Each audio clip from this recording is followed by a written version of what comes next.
అర్థమైంది కదా. అంటే ఈ విధమైనటువంటి వ్యవహారం అనేది కొనసాగుతున్నటువంటి క్రమంలో రాను రాను మార్పులు చేర్పులు వస్తూ ఉన్నాయి. అయినప్పటికీ గతంలో ఉండేటువంటి కళ్ళకే ఎక్కువ ప్రాధాన్యత ఉంది. ఎందుకంటే చాలా చూస్తుంటాం, అప్పుడప్పుడు ఆ వీడియోలు వస్తూ ఉంటాయి. తోలు బొమ్మలు గతంలో ఉండేవి, ఇప్పుడు తోలు బొమ్మలతో కూడా సినిమాలు మళ్ళీ కొత్తగా తీయడం స్టార్ట్ చేసింది. అట్లా మన ఒగ్గు కళ పైన కూడా మీరు ఏమైనా వీడియోలు గతంలో చేసినటువంటి వీడియోలు ఉంటే కూడా ఆ వీడియోల్ని కూడా మీరు సేకరించండి. అట్లాగే చాలా కార్యక్రమాలు చేసినటువంటి ఫోటోలు కూడా ఉన్నాయి.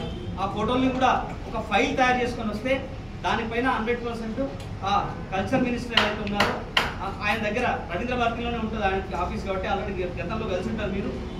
ఇంకా ఇప్పుడు పెద్ద ఎత్తున ముందుకు వెళ్ళడానికి ఒక మంచి అవకాశం ఇది. దీన్ని సరైనటువంటి మార్గంలో వినియోగించుకోగలిగితే కనుక ప్రతి ఒక్కరికి లబ్ధి చేకూరడానికి అవకాశం ఉంది. కాబట్టి మా వంతు సహకారం మీకు 100% ఉంటుంది.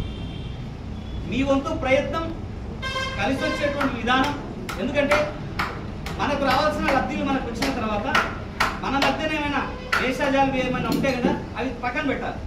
ఎందుకంటే అందరం కలిసి ఐక్యతతో ముందుకెళ్తేనే వస్తుంది. అరే రవి చెప్పిండు, ఇక రవి చెప్పిండు అని చెప్పేసి మనమేం పోదంలే, లేకపోతే ఇంకో ఆయన చెప్పిండని ఏం పోదంలే అనేటువంటి ఆలోచన ఉండకుండా ఒక్కసారి కనీసం 15 రోజులకు ఒకసారి లేదా నెలకు ఒక్కసారైనా ఖచ్చితంగా మినిస్టర్ని కలిసేటట్టు ఉండాలి.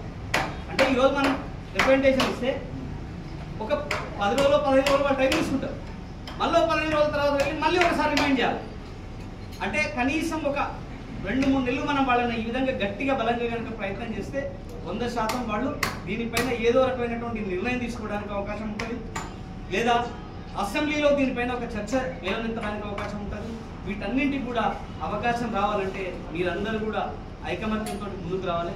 వస్తే 100% మీరు ఏదైతే ఎక్స్పెక్ట్ చేస్తున్నారో అవి 100% నా వంతుగా ఇప్పించడానికి నేను ముందు ఉంటానని చెప్పేసి ఈ సందర్భంగా